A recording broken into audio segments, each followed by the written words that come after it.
This is the Two-Tone Uncensored Podcast. Hosts Matt McCrone, Ryan Moreland, and Glenn Lotzenheiser talk everything Tennessee Titans. This show is made for the fans that bleed two-tone blue.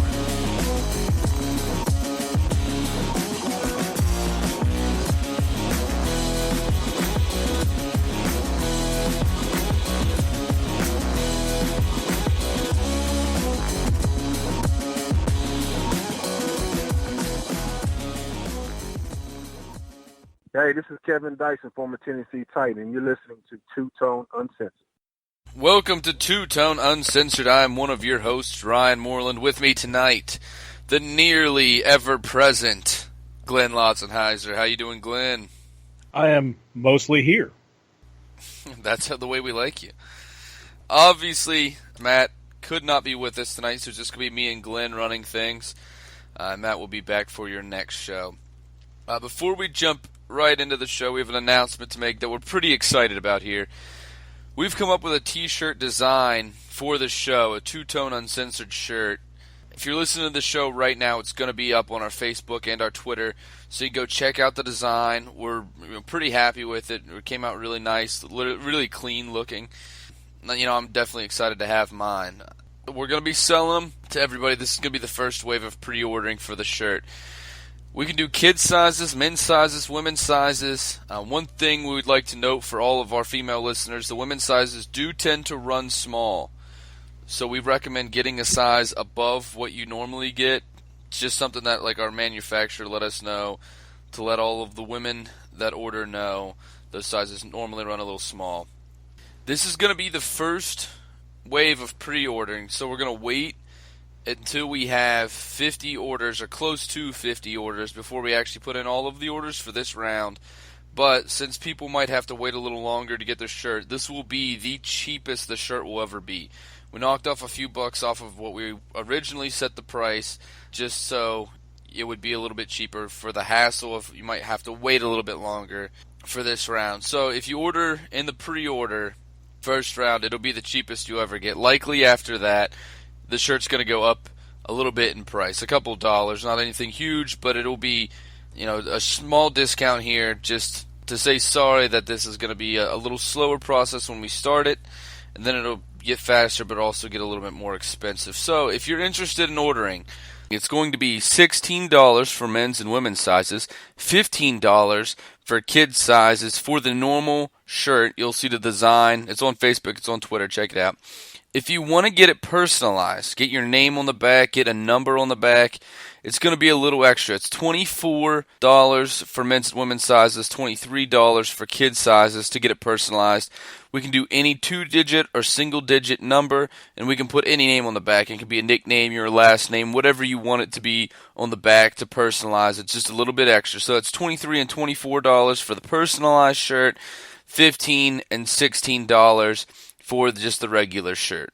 The order process is a 2-step process. This is a little complicated, but it's not that bad. First, PayPal the money for the shirt or shirts. There's no limit to order. You can order as many of them as you want. Prepay the money to twotoneuncensored@gmail.com on PayPal. So we're going to be running all of the orders through PayPal. All of the money is going to go through there. So if you don't have one, they're really easy to set up. It takes a minute to set it up. After you've made the payment on PayPal, go ahead and email us at twotoneorders@gmail.com. The email should include your name, your shipping address, what sizes you want your shirt or shirts, and if you ordered a personalized shirt, what you want the name and number to be on that shirt or the shirts that you have. Also, if you're emailing us from a different email than you used for PayPal, we need to know what email you used for PayPal. So also include that if it's a different email than the one you used for PayPal. That way we know that you actually paid for the shirt and everything can be easy and clear for us on our end. Since this is the first wave of pre-ordering, we're going to wait until we get about 50 orders in before we actually send out the shirts to be made. This means that you might have to wait a week longer than expected in order to get your shirt, but we're doing this for a good reason. The reason being, this keeps the price point low. It also eliminates shipping costs for us, meaning we can get the shirt out for a much cheaper price point. We'd rather do it this way. That way you guys don't have to spend an outrageous amount to get a t-shirt, but a more reasonable amount. Basically, doing it this way makes it cheaper for us, so we can make it cheaper for you. Also, because of this inconvenience on the first order, this is going to be the cheapest these shirts will ever be. Like I mentioned earlier, it's not going to be $16 and $24 in the future. It's likely going to go up from there. We knocked a few dollars off this time, and we did this as our way of saying sorry because it might take a little bit longer to get to you. Once the shirts go out to order and are sent to us, it'll take about 2 days to get to you, depending on where you live in the country. So it's going to be pretty quick after we go, and we'll be sending out frequent updates to those who have made orders.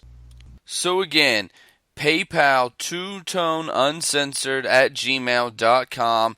Once you do that, send all of your information, your name, your shipping address, the sizes that you want, your personalized information if you ordered a personalized shirt, and remember to use the email that you used for PayPal, or let me know what email you used for PayPal. Send all of that to twotoneorders with an S @gmail.com. And if you didn't get all of the information here, it's going to be on our site, so check it out on Podbean. It will be on all of our social media, so it'll be easy to find. So don't fret if you didn't have it all written down or don't have it all here. It'll be simple to find. We'll make sure that information is out there so everybody can get a shirt if they want one. Check out the design. It's really cool. We're really excited about it. I know Matt and Glenn both excited about it as well. We worked hard on this, trying to get the design exactly how we wanted. We went through like 15 different redesigns, but we finally got the exact shirt that we wanted. We're really excited about it, and we're really excited to be able to get it out there, get our name out there, and get some really cool t-shirts for you guys. Definitely. Come check them out. You'll like them. Like as I said earlier, if you're listening to this, they're already on Facebook and Twitter. There'll be more information there if you want to look at it. All the information I said will be right there. So let's start with the mailbag. First question here, Glenn. Peter DiPaula asks, over or under, is 9 wins enough to take the AFC South? I think it's going to be over. I think you're going to have to win 10 this year. I think the other teams got good enough as far as improving themselves that you're going to have to pull out a full 10 wins in order to take this division. I 100% agree. I'm going to say over as well. The things I'm looking at, every team, like we said last week, every team in this division got better. I do think the Texans will regress, like I said last week, but I think the Jags, Colts, and Titans are all going to have better records than they did last year. Another thing, too, is last year we played an NFC division that had 2 playoff teams in it, the Lions and the Packers. Well, we fared pretty good against those 2 teams, but they're tough teams. This go-around, we're taking the NFC West on. You know, the Cardinals were definitely a head-scratcher last year. Seattle, always a good team the last handful of years. They've been a perennial powerhouse in the NFC. You know, but then you have the 49ers, who are just a dumpster fire right now, and then the Rams, who haven't been that good. So we're going, I think, into an easier division, NFC, easier competition. So the schedules will be a little bit more easy for us to go through. So I also think that that's going to boost a couple wins onto these teams' records. So I think it's going to take over 9 wins. I really think the second place team is probably going to have 9 wins in AFC South. I do too. I think it's going to come down to that last game of the season. The Jaguars Titans game at Nashville will probably be the game that decides the division this year. Just, I don't expect it to necessarily be Jacksonville that we're going up against, but we're going to have to win that game to win the division, I think. That very well could be. Always exciting when it comes down to the end. A few different people asked this question, so I mashed all their questions together, kind of made one question out of it. So how many games do we have to lose next season in order for Mike Mularkey to lose his job? I think in order for Mike to lose his job, it's got to be bad. Just, the team obviously doesn't believe in anything he's doing and nothing happens. I think people are probably thinking, 7-8 wins we lose. You got to remember last year that 9 wins, I don't think anybody outside of Mike Mularkey and just a few other people thought we could get that far. 9 wins should be plenty. I think 7 or 8 we're still okay because we're on track. We're building the roster. If we're at 7 or 8, I'm kind of disappointed, and I understand where people are coming from with that, but I wouldn't blame the coach at that point unless it's just obviously terrible play calling.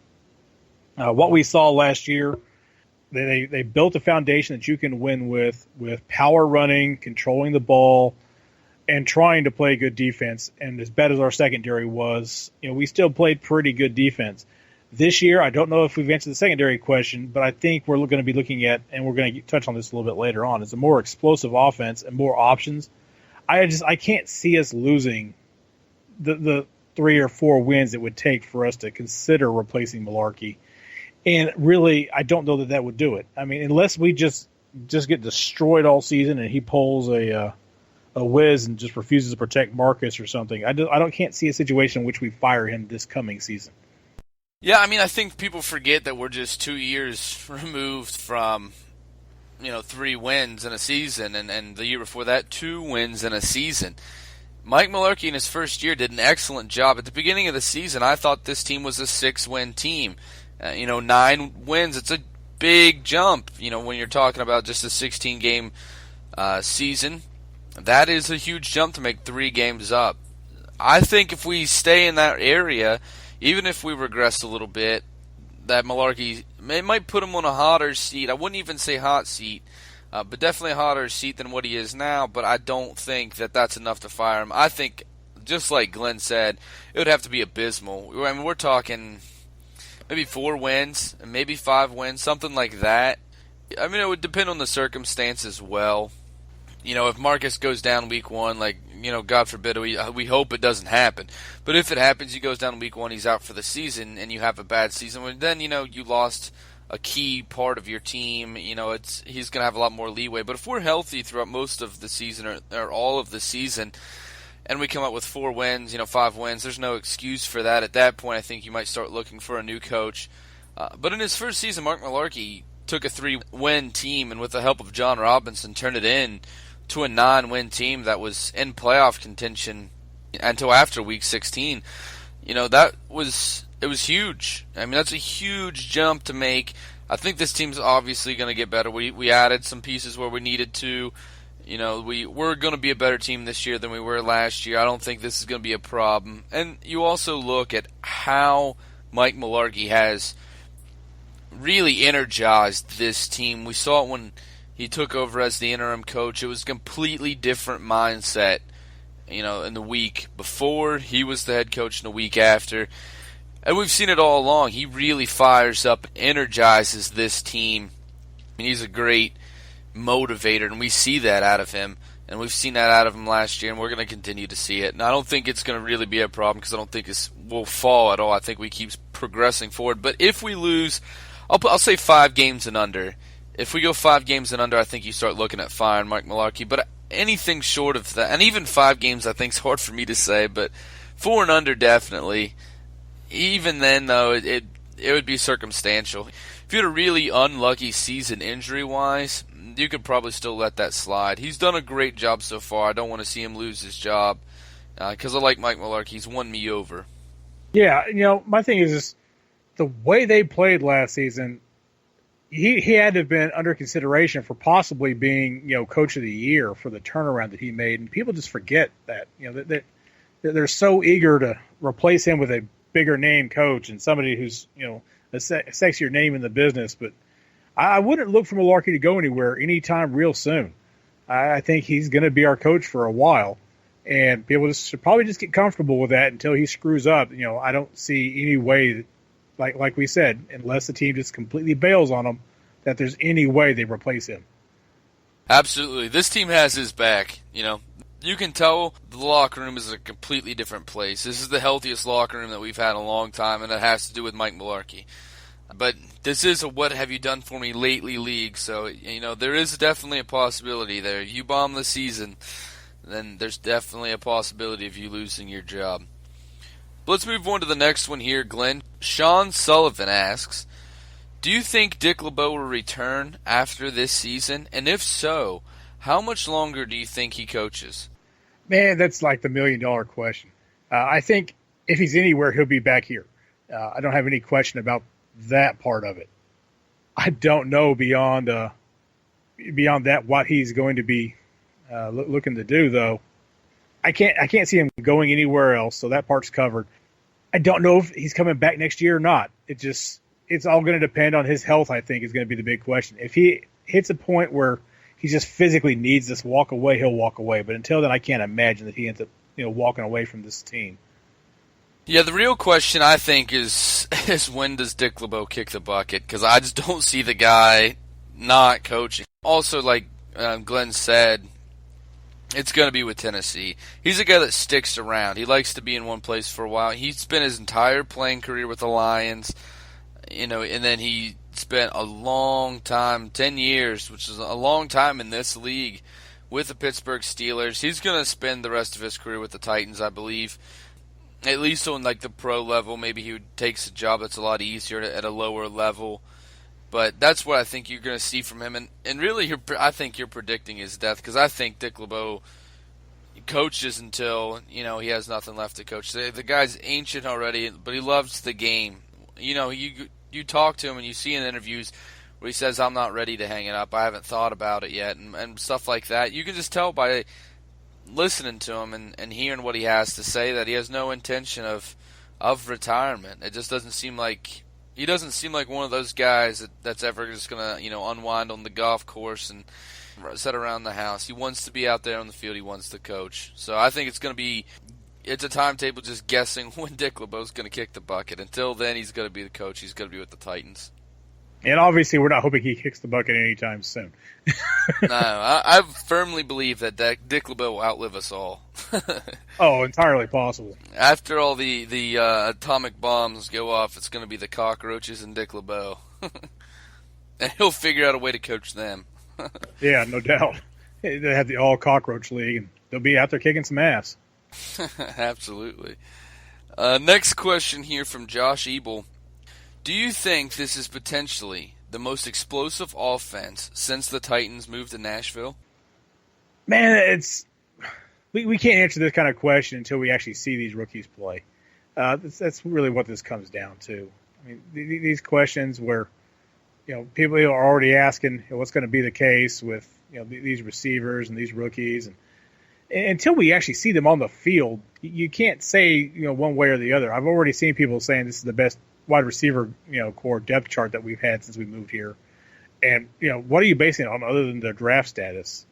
Just let's see what happens with it. I'd like to think it is with our running game. The situation is certainly there for us to be the most explosive offense, because we already have that ground dominance.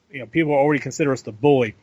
So if we can start unleashing the offense and throwing deep on them and, mixing more pass plays and more styles of offense in there, I think that this could definitely be the case, that we could see the start of the great offense from Tennessee. But we have to wait and see how these guys play out. They are still rookies. If they catch 700 yards this year, that's a really good rookie season. You're talking Randy Moss territory when you start talking over 1,000 yards for your rookie season. That doesn't happen very often. So let's wait and see. Let's at least see the preseason practices and games before we start talking about the greatest ever. Steve McNair had some pretty good seasons here, but I think the potential is there. I would 100% agree with that. I think that potentially, yes, this could be the most potent offense that the Titans have ever had, since they've been the Titans. But you bring up some great points here. We don't know a lot about Corey Davis other than he was drafted real early, and he's a small school guy. He had really good stats coming out of college, but he's still unproven. He's a rookie. Taywan Taylor's the same way, but you have the potential there. Does Marcus have the potential to be the best quarterback in Titans history only? Absolutely. Does Murray have the potential to be better than Eddie George, who I would think right now is currently the best Titans running back? I think so. I mean, it should be tough. I mean, obviously, you're talking about McNair and Eddie George. Corey Davis doesn't have nearly as much competition, to be the best Titans receiver of all time so far. But those are tough names to live up to. But potentially, could it happen? Absolutely. Those guys have the talent to do it. If this offensive line keeps playing like they do, if Murray, stays younger, than his age implies. If Marcus keeps developing, then yeah, absolutely. Like, there's no question that can happen. But we still have to see a lot left to see of what Corey Davis actually does. He hasn't even taken a snap yet. Taywan Taylor hasn't taken a snap yet as a pro. But yeah, the potential's there for this to be an incredibly explosive offense if Corey Davis is what he is promised. If Taywan Taylor can take over as a slot receiver and really be a weapon on offense, and Marcus keeps developing, and DeMarco Murray, stays healthy and stays younger than his age, then this has the potential to be, a very, very dangerous team, very dangerous offense to play. And moving on here, Glenn, to the last question. This is from the friend of the show, Tyler Musson. After his injury, do you think we see less scrambling from Marcus Mariota? I don't think this is the injury that makes him stop running. Obviously, he didn't get hurt on a scrambling play, so that's not what this injury was about. And Tyler said as much. It wasn't about him scrambling is why he got hurt. It's just I don't think that's the issue. I think what they're trying to do is make it so that he doesn't have to scramble as much. By giving him a better offense, he won't need to make those plays on his own all the time. And so maybe we don't see him scramble as much, but I don't think it has anything to do with the injury. Yeah, for me this had like two parts to it. Is we saw him get injured twice. Now, not nearly as serious injuries, but we saw him be injured twice in his rookie year. He had 2.8 rushes per game. And then the following year comes out and has 4 rushes per game. So it's a significant increase, almost doubling his rushing output. He played in 2.5 more games in 2016 too, so it's a little bit more wear and tear with those runs and still kept the average above 4. Obviously, none of his injuries have come running. All of them have come in the pocket. So I don't think that really worries you that much. He's smart about getting down. He's smart about getting out. He doesn't take huge hits in the open field. Even when he's hit, he finds good angles to be hit at, which it's really smart quarterbacks do, especially quarterbacks that take off running. He doesn't take big open field hits. We don't see Marcus do that very often at all. So I don't think you're going to see him shy away from the run, but we're also adding 2 wide receivers taken in the first 3 rounds, 1 wide receiver taken in the first 5 picks. We're getting better on offense. I think that mixed with Mariota's decision-making just getting better as he matures, you'll see him not need to run as much, not need to scramble as much because he'll get to that, third read faster when that receiver's still open, or, Corey Davis is going to be a better player, hopefully, as promised, and that'll make it easier to find him open. And yeah, I think that you'll see him scramble less, but just like Glenn said, I don't think it'll be injury related. Alright guys, that's all we have for the mailbag. As always, you can find the mailbag on our Facebook page, Two Tone Uncensored, or on the Tennessee Titans Uncensored Facebook fan page. Next, let's jump into the news. Only one piece of news, really slow in this time of the year, but the Titans offensive line and Marcus Mariota have been seen at the Predators games, supporting the Nashville Predators as they make a Stanley Cup run. My favorite part of this, Glenn, is there's a video, and you can see the entire offensive line just pounding beers before the game started, getting all of the fans excited and pumping them up ready for the game. Obviously, pretty cool to see your offensive line out there being loose like that, but also, being smart, not doing anything crazy, but getting involved in the other local pro teams and stuff like that, and getting the fans amped up like that. Pretty cool to see.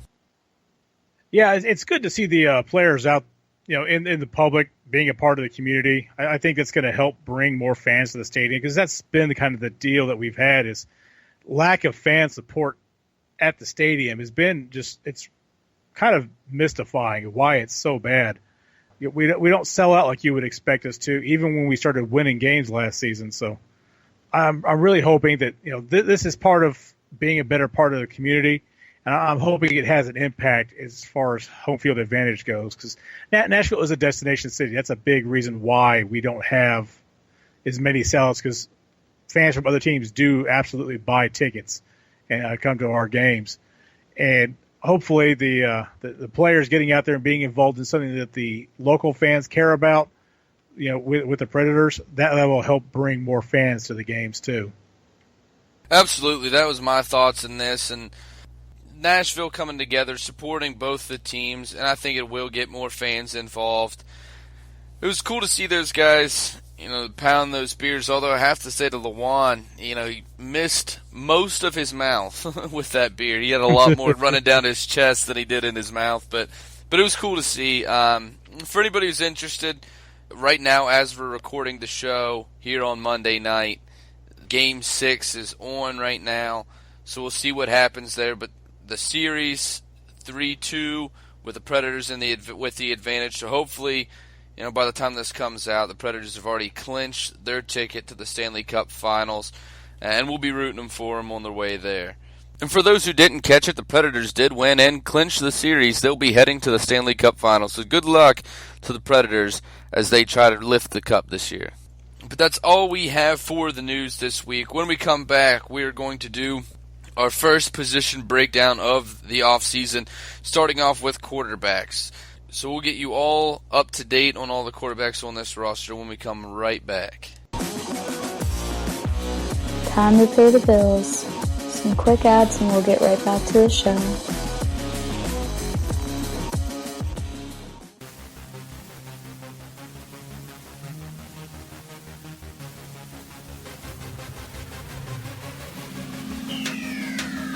Hey Titans fans, you've probably heard us talk about the group page several times on this show, and I'm sure you're wondering what we're talking about.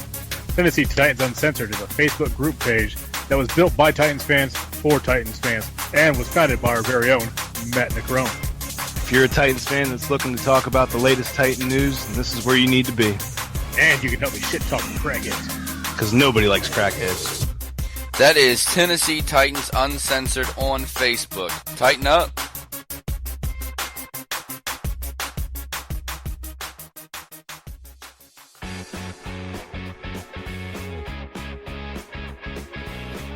Hey guys, you've heard us talk about Hang 10 Apparel before on the show, and if you haven't checked them out, then you're truly missing out. Hang 10 is the one place to find unique Titans gear that you will not find anywhere else. Whether it's a Maragota hoodie, a Mahalo at Your Boy t-shirt, or Mike Keith's Music City Miracle Call on a sweater. There are no flags on the field! It's a miracle! The only place to find it is Hang 10. Just go to hangtn.com to find all this great gear. And while you're there, don't forget to use our promo code TWOTONE to get 10% off any purchase. That's hangtn.com, the official Titan shop of Two Tone Uncensored. Tighten up.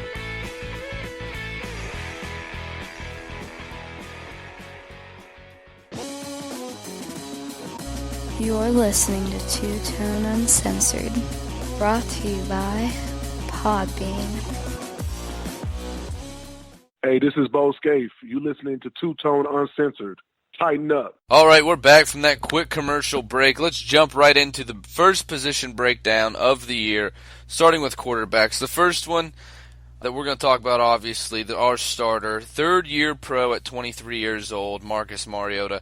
Coming off a really good season here, Glenn. He went 26-9 TD interceptions, completed 61% of his passes, threw for over 3,400 yards.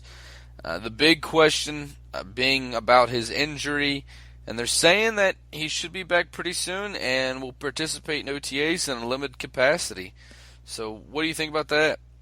Yeah, the injury that took him out just being a broken bone, not a bunch of ligament damage and stuff like that.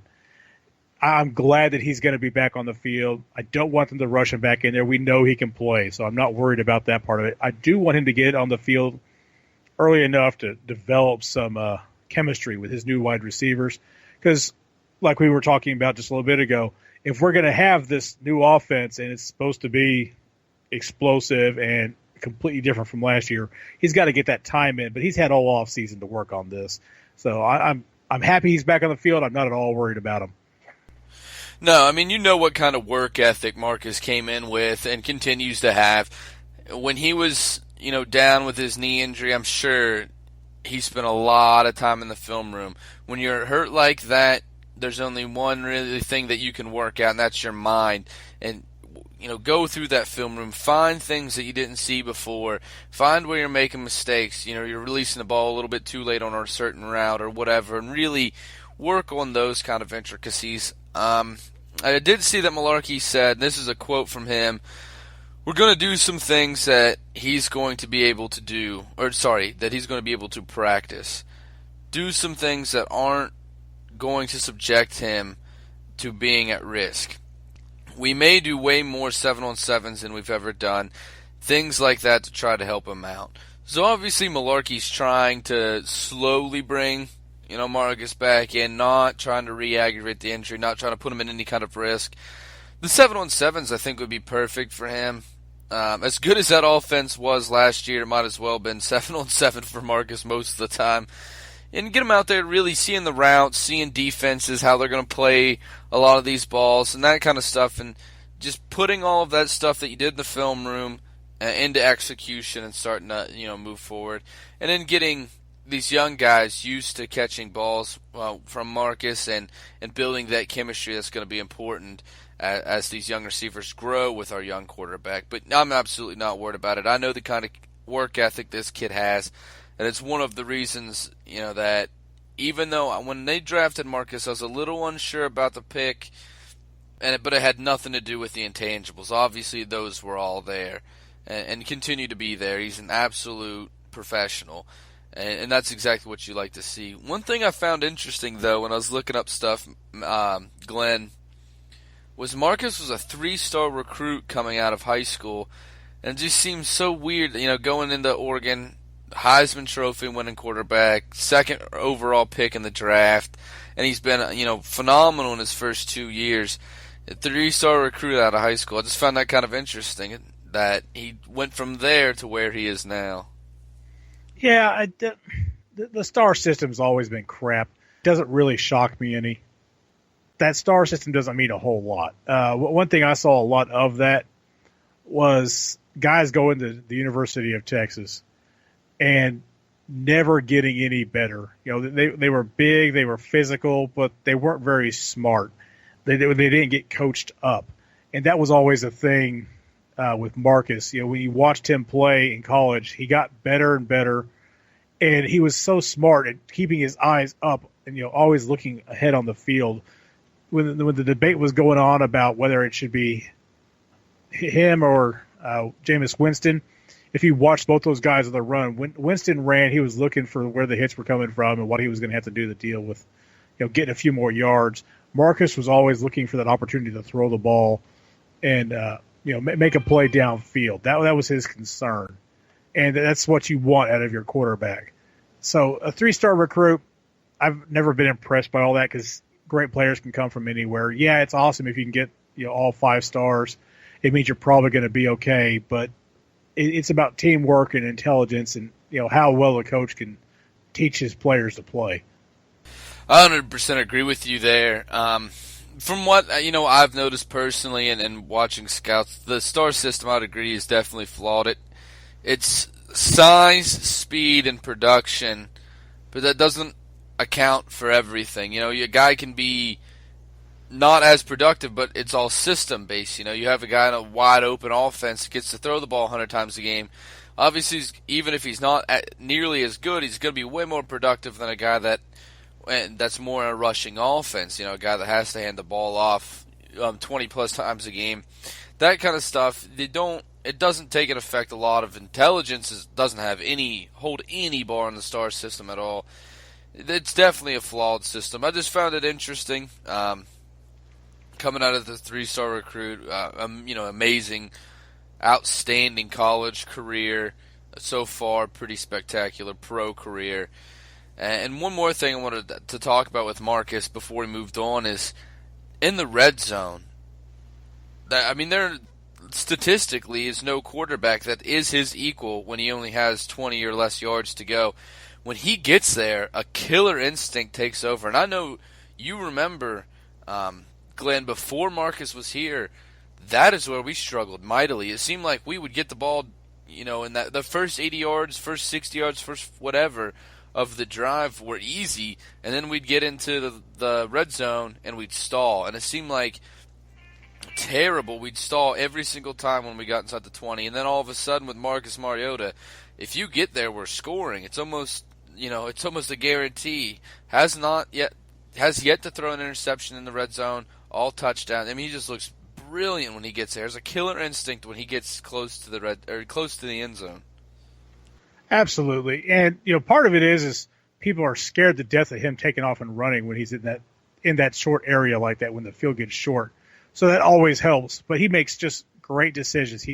His thing in college was he took really good care of the ball, and he does that better than anybody else in the league right now when he's down to that last 20 yards. Absolutely. Let's move on here to our backup, Matt Castle, 35 years young. He's been in the league for 13 years. Last year, we didn't get to see him a whole lot, but he did start one game, obviously, the last of the season, and came away with a W. 58% completion percentage. He had 2 touchdowns, 2 interceptions, 284 yards passing the ball. Matt Castle, I've already said on the show about how I feel about him being our backup. I'd like to see us try to upgrade. But with that being said, Matt Castle wasn't terrible when we brought him in. He was workable. We did win the one game that he started. In the other game that he came in, we were already losing so bad that it would take a miraculous comeback to win it anyway. So you really can't put that on Matt Castle's shoulders. What do you think about Matt Castle heading into this year? I thought going into the offseason was an opportunity to upgrade at that position. As the second string quarterback, you don't expect to see much of him. But as you saw, he did have to come in, and we were already losing, and it wasn't going to be even kind of a close game. Marcus getting hurt had absolutely nothing to do with why we lost that game against the Jaguars. The team didn't show up to play, and they got their asses handed to them, and they probably learned a lot about how you have to stay focused when you're winning. But at the same time, I thought Castle was a position we could have upgraded at. He's never impressed me. He had one really good season here, one okay season there. He's a guy that he begs to be upgraded, but what do you do to upgrade him? There's very few free agent quarterbacks out there that would be any better than him. A guy that we've talked about on this show a couple times, like Colin Kaepernick, I think is a better quarterback than Matt Castle, but I don't think Colin Kaepernick wants to take Matt Castle backup money. So even if we were interested in bringing him here, I don't think he wants to be the backup, especially to a guy like Marcus where he has no chance at ever being the starter. It's never going to be his team. I think he's looking for a spot, where he can try to work his way into a starter spot. So if you can't get anybody better to come in here and be his backup, Matt Castle's probably the right kind of guy for that. He's a team player. He's competent, but not good. But that's okay because you don't expect to see him very much. I mean, he only played in 4 games. He only started 1. And that's about what you wanted from him. His main job is to be here, mentor Marcus, offer what advice he can, and be a leader in the locker room and a leader in the quarterback's room. You brought up one of the names I was going to talk about. I like Matt Castle a little bit. He's had a rocky past a little bit. Making a bonehead decision 2 years ago that got him pushed off of a team for showing up late to a team meeting. That's just not something you do when you've been in the league for 11 years. And Matt just never really impressed me with the intangible side of the game. Not to say that he had major red flags, just seemed like boneheaded decisions that he made without major consequences. I don't look at him as a leader, kind of like a guy like I do with Marcus. He's a silent guy, but he's a leader. You can see it. I would like to see this position be upgraded. And you brought up one of the names, like I said, that I've heard a lot of people talk about. Kaepernick being one, RG3 being the other of a guy that we could bring in. The big question with these two is, will they take the pay cut? Will they be willing to be backups? I think RG3 is in a position right now where he really can't argue for a starting spot because he hasn't proved that he can keep a starting spot or that he's worthy of a starting spot. But would that be a guy that you'd be interested in bringing in if we could get him down to that price point? Man, probably not, because I wouldn't ever want him to come on the field. I saw a lot of RG3 in college, and we saw that one season in the pros, he was a really good player. and then after that, the league figured him out, and he didn't have much for us. Compared to Matt Castle, I guess I'd bring him in, but that's probably about the only way. Right, you look at their statistics. RG3 is a little more accurate than Castle. Throws for more yards. A little bit more of an interception hazard than Castle, but also scores more often. So he is a little bit better of a player, but the big thing would be the price point that you'd bring in. I don't want to spend, a ton on a backup when you have a surefire number one quarterback like that. We'll see. I would like to see Matt Castle be upgraded. Obviously, at 35 years old and the talent level that he has, we're not going to see a lot more of Matt Castle. This season could even be his last year as a Titan. We're going to see someone, draft somebody or sign somebody, one of those names that kind of pops around everywhere, like the McCowns or someone like that can come in, be a solid backup without costing you too much.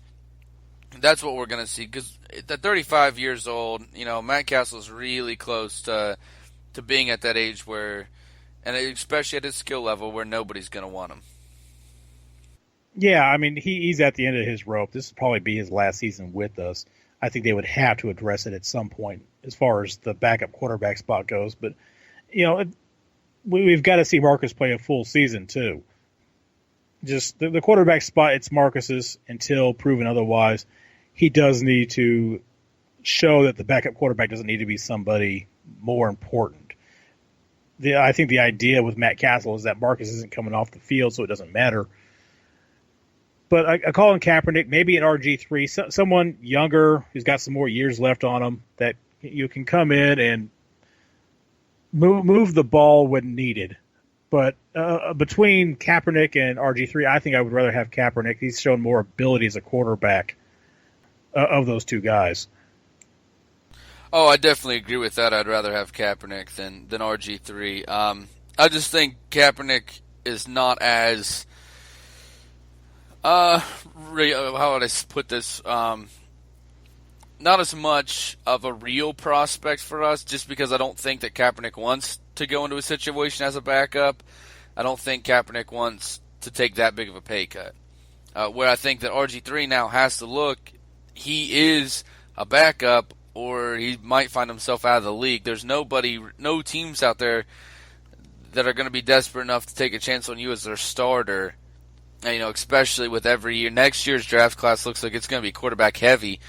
You have to start taking that into effect. You need to find a good spot where you can be a backup. I think that's RG3's market right now. So I think it's a little bit more realistic for RG3 over Kaepernick, but I'd definitely take Kaepernick over RG3 if I had the choice. Yeah, I don't think that Amy Adams has any interest in Kaepernick either. So RG3 is probably the more realistic option. Is he a better backup than Matt Castle? Yeah, probably. But I wouldn't want him to be in the game anymore either, so it would still leave me questioning that secondary backup quarterback role, because I don't think he can come in and teach Marcus anything. I think Marcus being a better quarterback, day one than RG3, and RG3's experience in the league having been mostly negative other than that one season. I don't feel like he would come in and give anything to the roster by him being here. By the way, I'm excited because after this season, I made a bet when Andrew Luck and RG3 came in with a good friend of mine who is a big Baylor supporter, that Andrew Luck would be a better quarterback than RG3, and we gave it a certain amount of years, and after this season it's up to see who's the better quarterback, so I'm obviously winning this bet.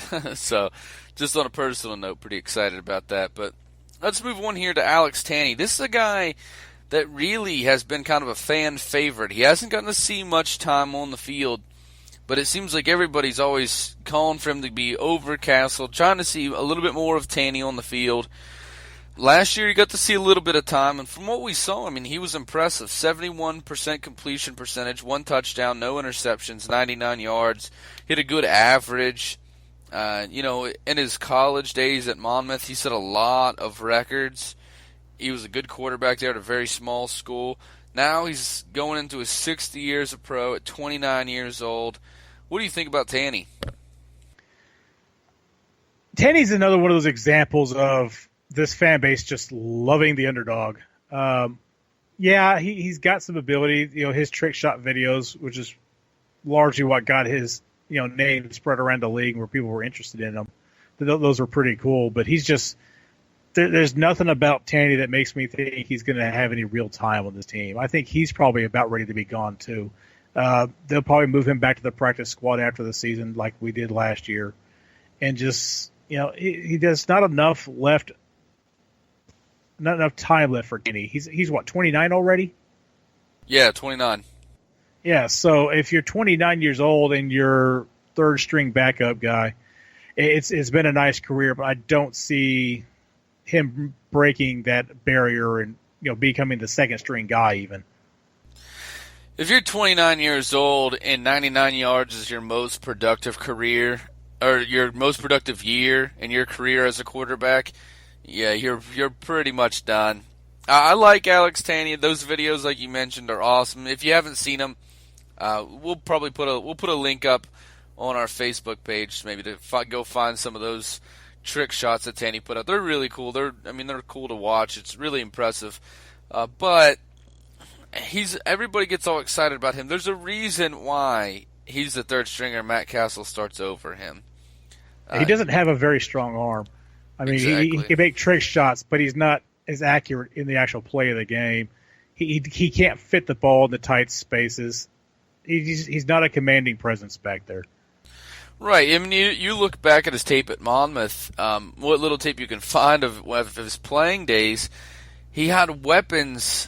They ran bubble screens, and he'd throw the ball like literally 11 yards across and upfield, and then that guy would take it 88 yards. It wasn't like he was throwing bombs all the time. He just had wide receivers that were, pretty decent at making plays after the catch. They had an offense that was kind of, spread wide open, so he could make short passes that went for big gains. And he's good in the short game. He is a good short passing quarterback.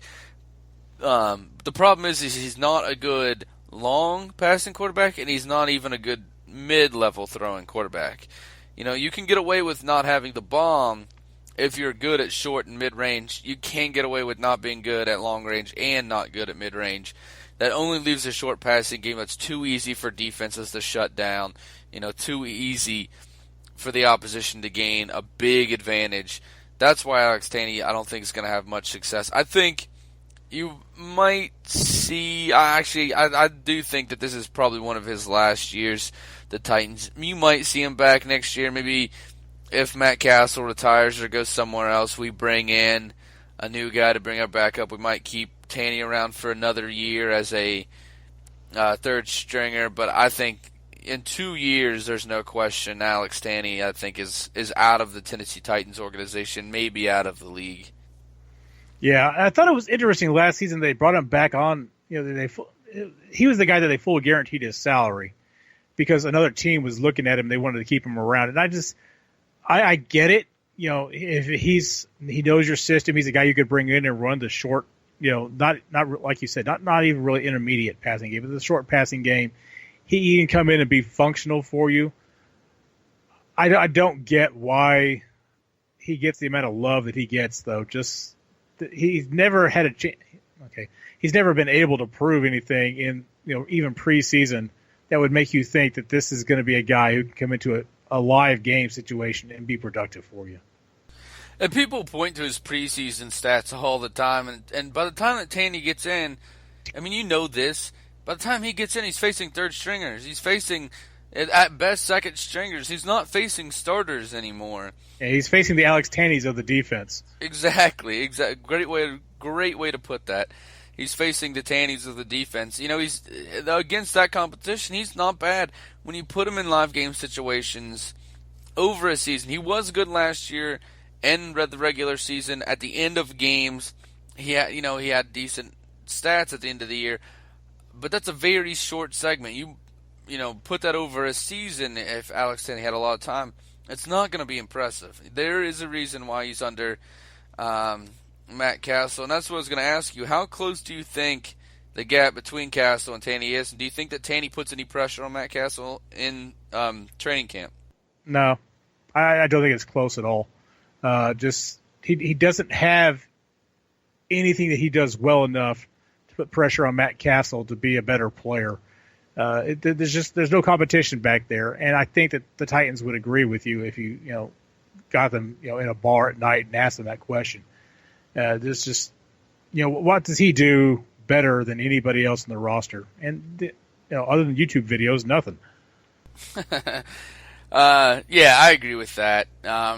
Matt Castle does do some things well. He can get the ball down the field over the top.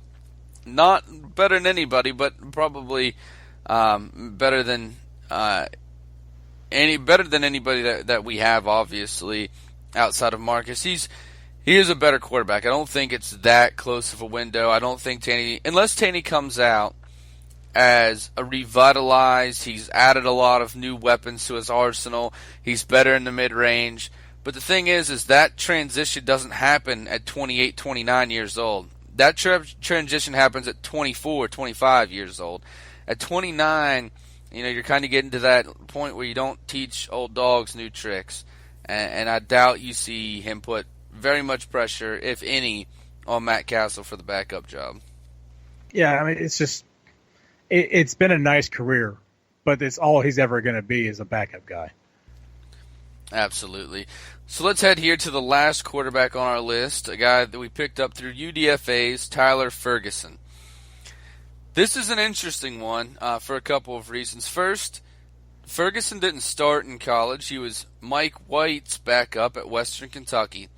But his path to Western Kentucky, I was researching him today, I found really interesting. So I'm going to lay it out here.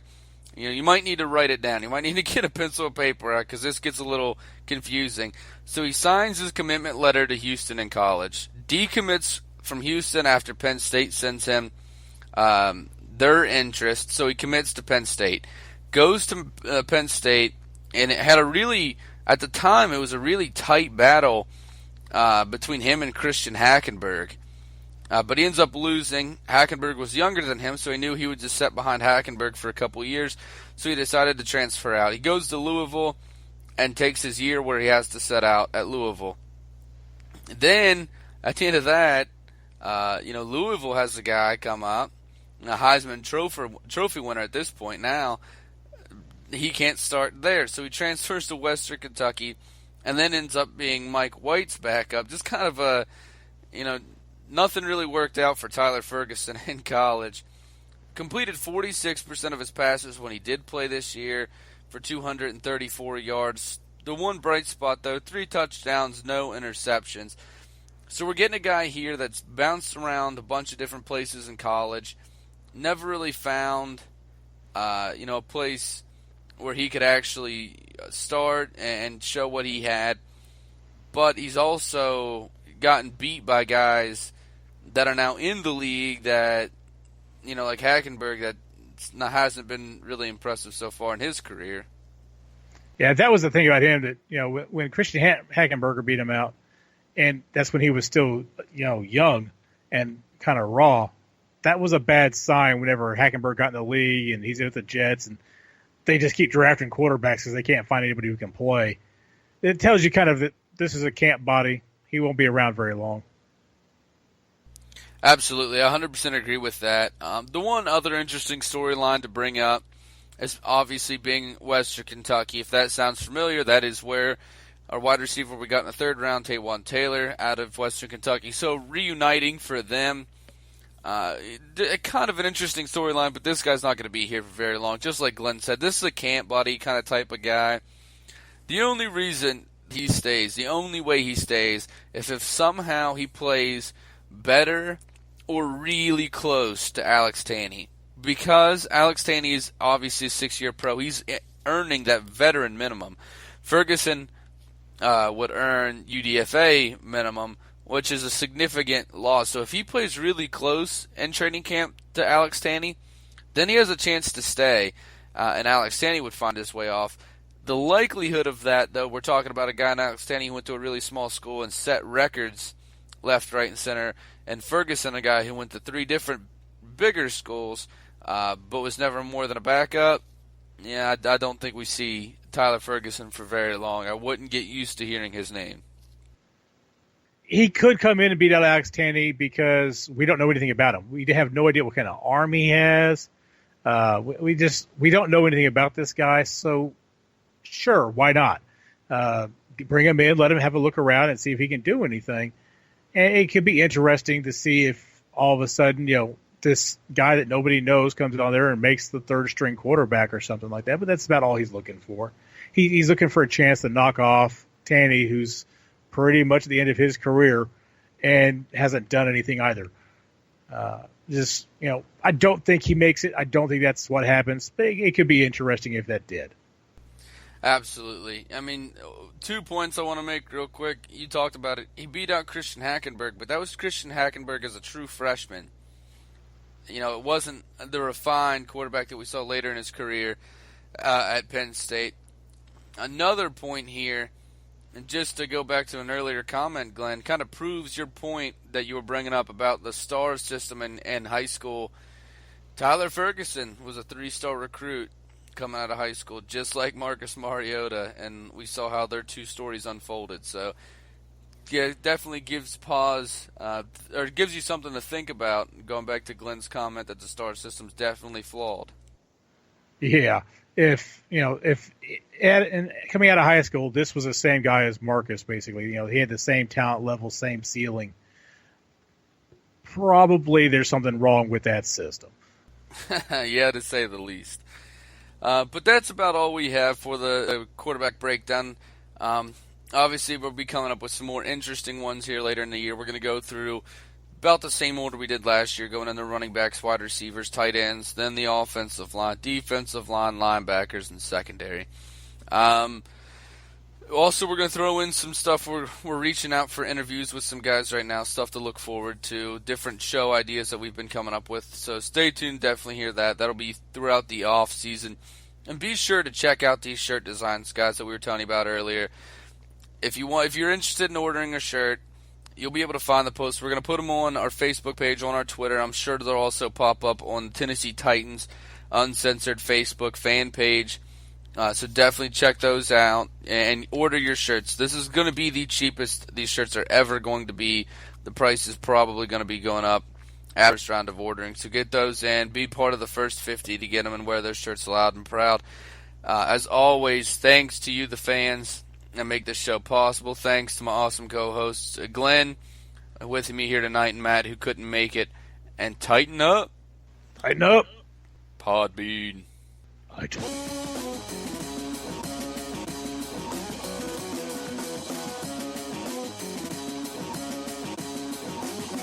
Thanks for listening to the Two-Tone Uncensored podcast.